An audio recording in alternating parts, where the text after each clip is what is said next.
Dear students of 7th class, today we will discuss the digestive system of grass eating animals.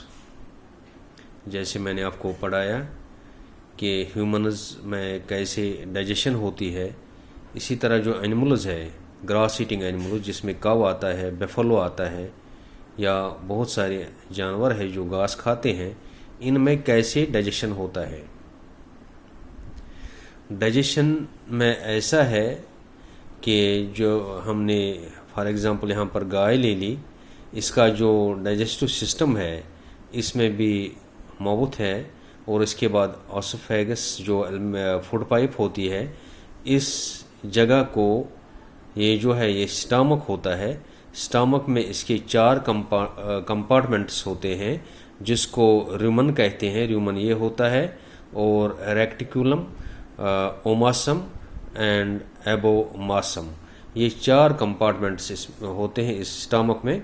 और सबसे इसमें जो Roman है, जो ये गाय जैसे इसने घास खाया थ्रू फूड पाइप, ये इसको अच्छी तरह से यहाँ पर नहीं चबाती है, ये इसको ऐसे ही यहाँ पर रूमन में इसका जो ये खाती है ये सारा कुछ रूमन में चला जाता है।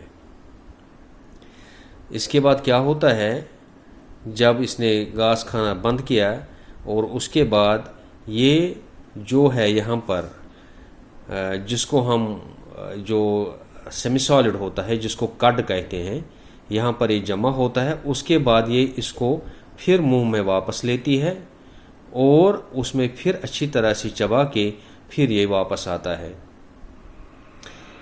तो ये जो है यहाँ पर रूमन, इन एनिमल्स को जो इनका रूमन होता है इनको कहते हैं रूमिनेंट्स। और जो ये जैसे ये कड वापस लेते हैं मुंह में, उसके बाद उसको चबाते हैं, इस प्रोसेस को कहते हैं रूमिनेशन। इसको रूमिनेशन कहते हैं। और उसके बाद आप ऐसे देखेंगे कि ह्यूमन्स में ऐसा नहीं होता है, ये सिर्फ जानवरों में होता है। जैसे आपने गाय को देखा है, आपके घर में भी गाय होता है, उसको देखा होगा, जब वो गाय घास खाती है उसके बाद ये फिर इस जो है कड को वापस मुंह में लेती है और चबाती रहती है। और उसके बाद जब पूरा इसका ये हो जाता है उसके बाद वापस रूमन में चला जाता है। तो इसमें क्या होता है, जो घास है इसमें एक किस्म का कार्बोहाइड्रेट जिसको सेलुलोज कहते हैं, वो कहीं कहीं जानवर इसको, कुछ जानवर इसको डाइजेस्ट कर पाते हैं, कहीं ऐसे जानवर हैं जो इसको डाइजेस्ट नहीं कर पाते हैं। इसी तरह जो ह्यूमन बीइंग्स है इस सेलुलोज को डाइजेस्ट नहीं कर पाते हैं। तो ये सेलुलोज जो है उसके बाद यहाँ पर इसके स्मॉल इंटेस्टाइन होता है, इसके बाद ये लार्ज इंटेस्टाइन होता है, इसको कहते हैं केकम। केकम जो है ये बिटवीन स्मॉल इंटेस्टाइन और लार्ज इंटेस्टाइन के बीच में होता है।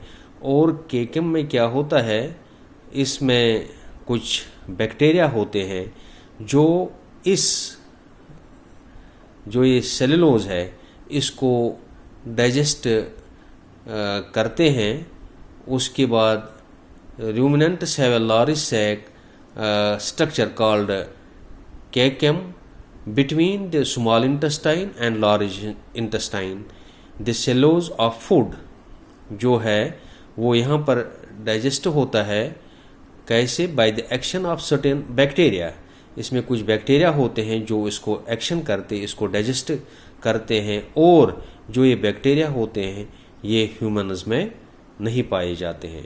तो जो डाइजेशन जो है जिस ग्रास ईटिंग एनिमल्स और ह्यूमन्स में ये बिल्कुल डिफरेंट है।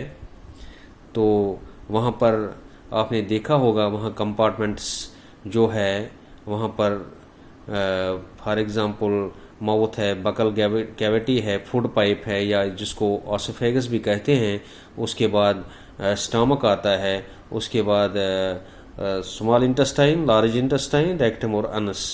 और इसके जो जैसे ग्रास ईटिंग एनिमल्स में है, इसमें ये डिफरेंट है जैसे मैंने आपको बताया। और इसके जो स्टमक में 4 कंपार्टमेंट्स होते हैं जिनका नाम मैंने बताया, उसमें से एक रुमन होता है। गाय इसमें जो है जब चबाती है घास, उसके बाद इस रुमन में स्टोर करती है, और ये सेमी सॉलिड होता है, ये अच्छी तरह से नहीं चबाया होता, और उसके बाद इसको वापस लेते हैं जिसको रुमिनेशन कहते हैं इस प्रोसेस को। और जहाँ पर ये पूरा जमा रहता है ये, तो ये जो फिर वापस आता है, उसके बाद ये कैकम जो है ये between small intestine large intestine, और इसमें यहाँ बैक्टीरिया होते हैं जो ह्यूमन्स में नहीं पाए जाते हैं। जो सेलोज ग्रास में होता है वो ह्यूमन और कोई कहीं ऐसे एनिमल्स है जो इसको डाइजेस्ट नहीं कर पाते हैं। और जो काव है, बफेलो है, इसके पास यहाँ इसमें बैक्टीरिया होते हैं जो इसको डाइजेस्ट कर पाते हैं। Thank you. ये इसका डाइजेशन इन जो एनिमल्स में है कैसे होती है, तो थैंक यू।